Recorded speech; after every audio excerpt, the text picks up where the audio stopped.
This week on Jerusalem Dateline, evangelical Christian leaders meet Saudi leaders on the eve of the 9/11 anniversary.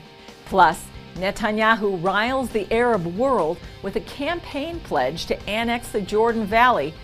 And we ask Israeli voters in Tel Aviv who they'll choose. All this and more this week on Jerusalem Dateline.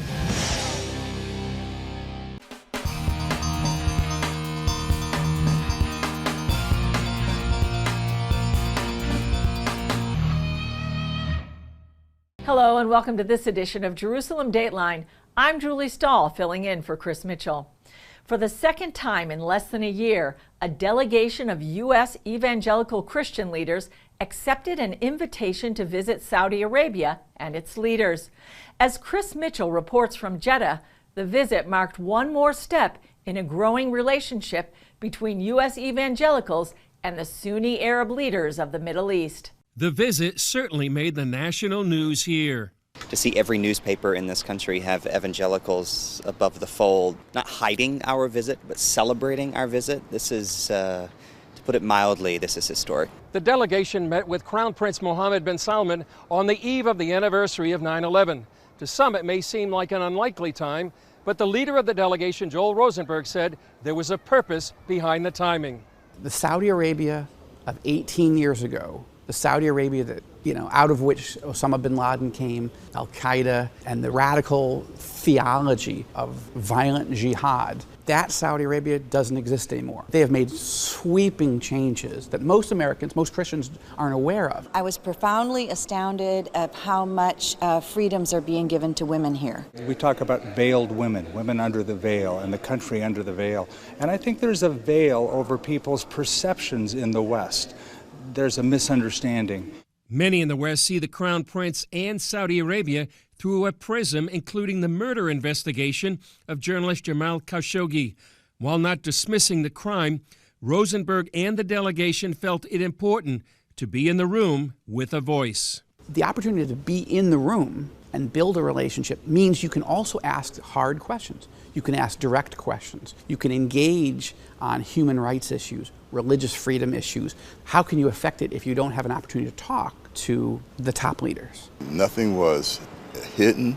Nothing was off the table in terms of discussion. Larry Ross served as Billy Graham's spokesman for more than 3 decades. I think Mr. Graham was a good example of how speaking truth to power and getting accomplished a lot more personally, privately, than you can making bold public statements, critical statements. To America, I would say that Saudi Arabia is a strong country, very interested in building stronger and stronger relationships with the people in the United States, with the government of the United States. Only 2 U.S. senators have visited Saudi Arabia in the past year.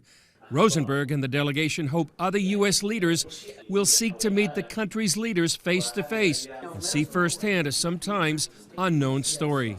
Chris Mitchell, CBN News, Jeddah, Saudi Arabia. Both President Trump and Israel have dismissed a report on the Politico website that Israel was spying on the U.S. The report accused Israel of planting cell phone surveillance devices that were found near the White House and other sensitive locations around Washington. I don't believe that. No, I don't think the Israelis were spying on us. I really would find that hard to believe. My relationship with Israel has been great. I have a report. No intelligence collection in the United States, no spying, and it's rigorously enforced without any exception. The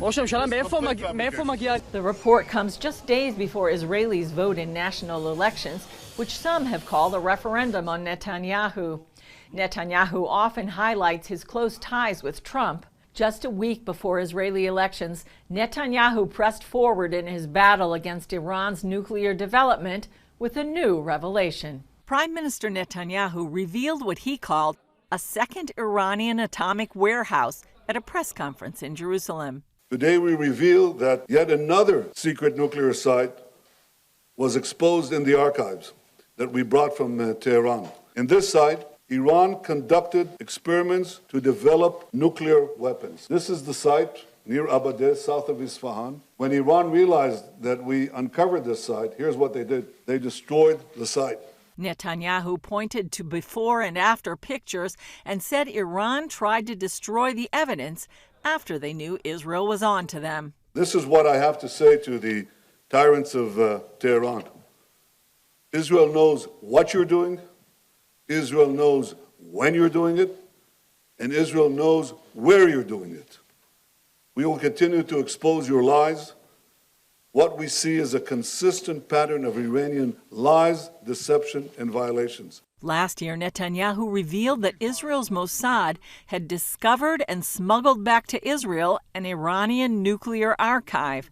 Later at the UN, he also exposed what he called a secret atomic warehouse located in a Tehran neighborhood. I call on the international community to wake up, to realize that Iran is systematically lying, and I call on the international community to join President Trump's sanctions to exert more pressure on Iran. The only way to stop Iran's march to the bomb and its aggression in the region is pressure, pressure, and more pressure. Iran's foreign minister Javad Zarif denied the accusation and accused Netanyahu of trying to start a war.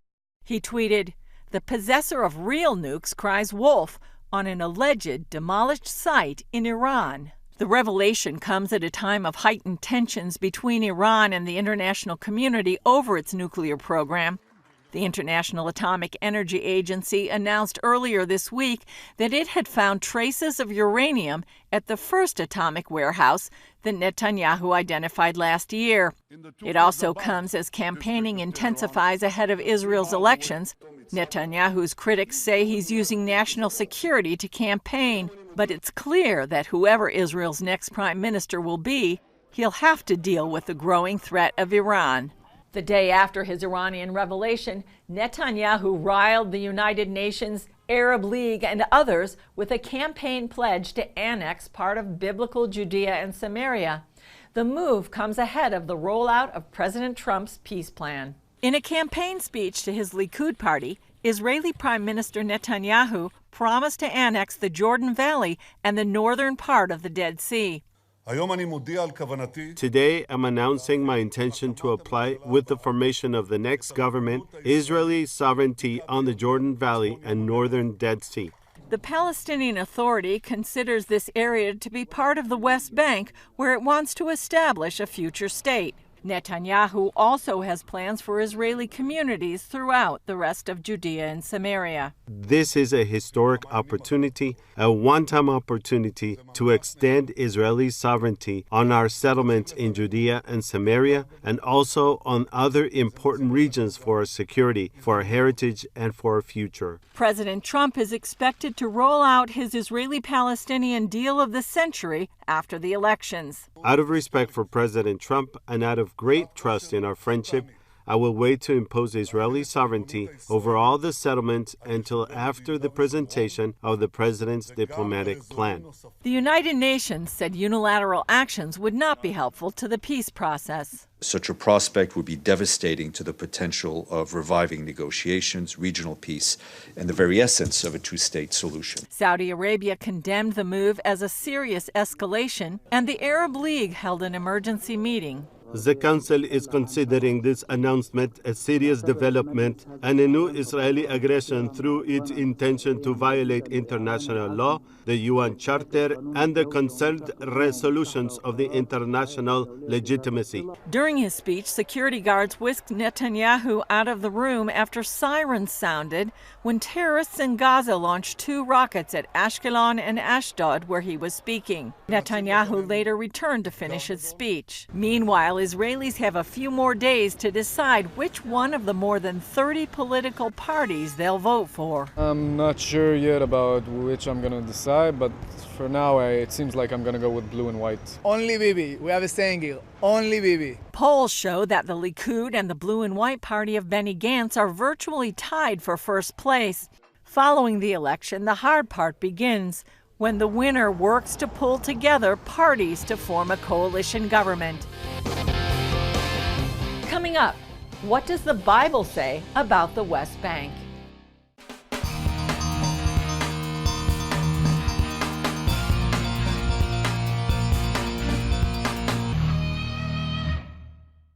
As we heard, Netanyahu's pledge to annex areas the Palestinian Authority wants for a future state created an uproar. On the ground, it's a complicated situation. But politics aside, here's a story we did a number of years ago about what the Bible says about the West Bank. Most of the world calls it the West Bank, but the Bible gave it a different name. We find it in the Bible that it's not called the West Bank, although it is on the west bank of the Jordan. We know it as Judea and Samaria. On the hills of Judea, Samaria, the Jewish people were born, and that's where it all started. That's where Abraham walked, that's where Isaac and Jacob lived, that's where Jacob slept and had his famous dream. This is the modern-day community of Beit-El, named after biblical Bethel, the house of God. It may not look ancient, but here, 4,000 years ago, the Bible says God appeared to Jacob and promised this land to him and his descendants forever. Jordan took over the West Bank following the 1948 Israeli-Arab War. About 20 years later, Israel regained control during the 1967 Six-Day War. 1.6 million Palestinians and 350,000 Israeli Jews live here. Now this area, known as Israel's biblical heartland, could be the future Palestinian state. This is Highway 60, the main West Bank thoroughfare for both Israelis and Palestinian Arabs. But Dean Bai says it's much more. It's probably one of the most amazing roads in all of history because God met with his patriarchs. He met with Abraham, Isaac, and Jacob. He covenanted this land there. Along this road, Jesus met with a Samaritan woman. It's along this road that he declared to her who he was. Some biblical highlights along this road are present-day Jewish communities. They include Jerusalem and Shiloh, home of the first Jewish tabernacle. This Israeli park is near Anatot. According to the Bible, this is where God told Jeremiah to buy a piece of land and bury the deed in a clay pot as a sign the Jewish people would return to the land. He says, I want you to buy from your uncle a piece of land in Anathoth, and would you do it up legally with a seal and a deed and a title, and would you put it in a clay pot so it will last a long time? Despite the significance, you won't see many visitors. That's because many West Bank cities are under Palestinian Arab control. In fact, the only controlled areas frequented by tourists are Bethlehem and Jericho, the oldest city in the world. Other sites under dispute include Rachel's tomb in Bethlehem and the cave of the patriarchs in Hebron, where Abraham, Isaac, Jacob, and their wives are buried. While some Israelis would be willing to swap Judea, Samaria, and this biblical heritage for peace, Naftali Bennett objects. The source of the Bible is here. If, God forbid, we uproot ourselves, there will never be peace. They'll say, man, these Jews don't feel any connection, so how about just wiping them out of this country altogether? If we're not in Jerusalem, if we're not in Hebron, if we're not in Bethel, we won't be in Tel Aviv. Bai says it's up to Christians to take the side of God.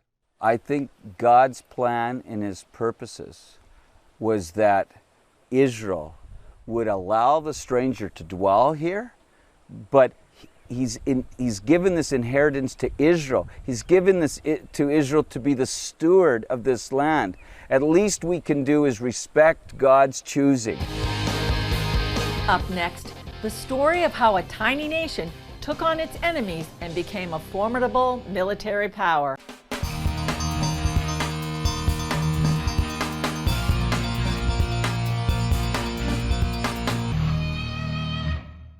When Israel's enemies began shooting missiles into the Jewish state, Israel developed a system that's the equivalent of a bullet hitting a bullet.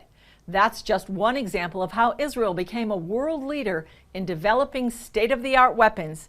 Here's the story of how a tiny nation of 8 million became a global military superpower. When it comes to state-of-the-art weapons, the Israeli military has succeeded in such a short time, in under 70 years, in establishing what's the most formidable, powerful militaries in the world. And possibly the most innovative military in the world. Jerusalem Post editor-in-chief Yaakov Kass co-wrote The Weapon Wizards, How Israel Became a High-Tech Military Superpower. Israel is at the forefront of missile defense technology, whether it's the Arrow or the Iron Dome, which everyone is familiar with. Israel is a world leader in drone technology. Israel builds its own tanks. Israel is leading in cyber warfare. Where did all of this come from? How did such a tiny little country in such a short amount of time manage to achieve such great success? Katz says one reason Israel achieved this level of success is simply survival. 70 years ago, 5 Arab nations attacked Israel the day it was born, a country with only one natural resource. What was the one natural resource that Israel had? The Jewish brain. And those brains were what was used to be able to survive. So when you have this amazing recipe of threat, of this threat matrix, of your back up against the wall, you have no choice but to use the one thing you have, which is your brain, and you have to innovate. And Israel did just that. Case in point, Israel's anti-missile defense system. The Iron Dome has shot down hundreds of rockets fired out of Gaza behind me into Israel. That's how Israel said, 1 second, we're facing missiles that are coming at us from Iraq, from Syria, from Gaza. We have to come up with a system that doesn't exist in today's world. And that's how they came up with the Arrow, which can intercept ballistic missiles, and with David's Sling, which can intercept medium-range missiles, and with Iron Dome, which can intercept and is proven to intercept over 85% of the missiles that are fired from the Gaza Strip. And that's how Israel has developed this amazing technology that's still highly classified to detect the tunnels that Hamas is digging under the border between Israel and the Gaza Strip, a technology that exists nowhere else in the world. Not all of Israel's power comes from high-tech products. It also includes its people, especially how the army produces a culture of independence. We all think about the United States Army. Everyone's dressed in their uniforms, right? People take things very seriously. Everyone's saluting, sir, ma'am, all these terms. Israel's completely different. The ranks that you carry on your shoulder are meaningless to the in-between soldiers.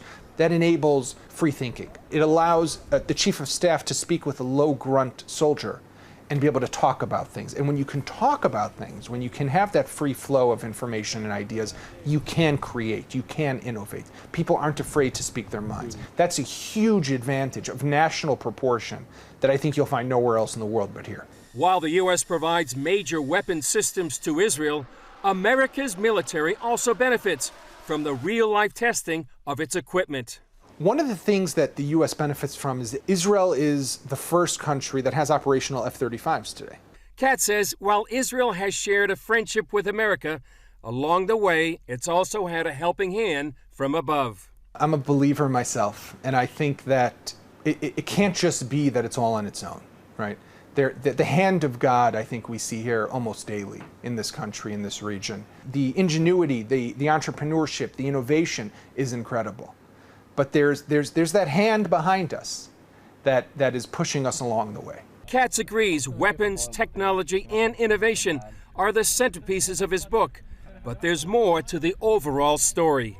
Yes, it's about weapons, but it's also a story about, it's the tale of Israel. It's a story of an ancient people that returned to their historic homeland and against all odds, not just survived, but persevered.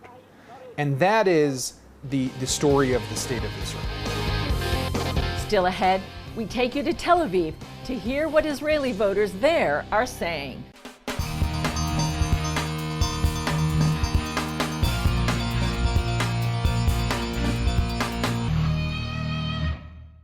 Just ahead of Israeli elections, we went to Tel Aviv to find out what voters there had to say.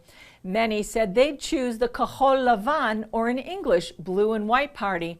That's led by Benny Gantz, a former IDF chief of staff. According to one poll, the Blue and White Party pulled ahead of Netanyahu's Likud party, but another poll put Likud ahead of Blue and White. Both, however, showed a larger right-wing bloc. Many Israelis are undecided about who they'll vote for, but here's what some had to say. Who do you want to win in the upcoming elections? I guess that I want to see Gantz as the next Prime Minister of Israel. I think that the current situation is not so well for us, politically, globally. We don't know who to choose for. I think that I will go for Gantz, but I don't know, maybe Gantz or Lieberman. Everyone except Bibi. He's a bit corrupted and he's too long leading this country.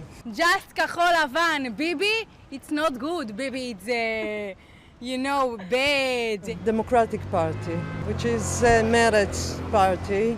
That's very soft left wing in Israel. Shirley, who are you going to vote for in the upcoming election? For Bibi, I think he's the man.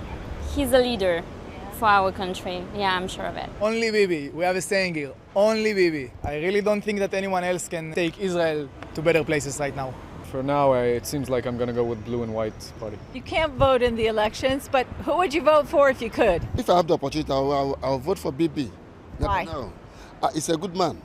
He's very good because I've been here for maybe for 2 years and now. The security in Israel, everything in Israel is good. Benny Gantz. Why?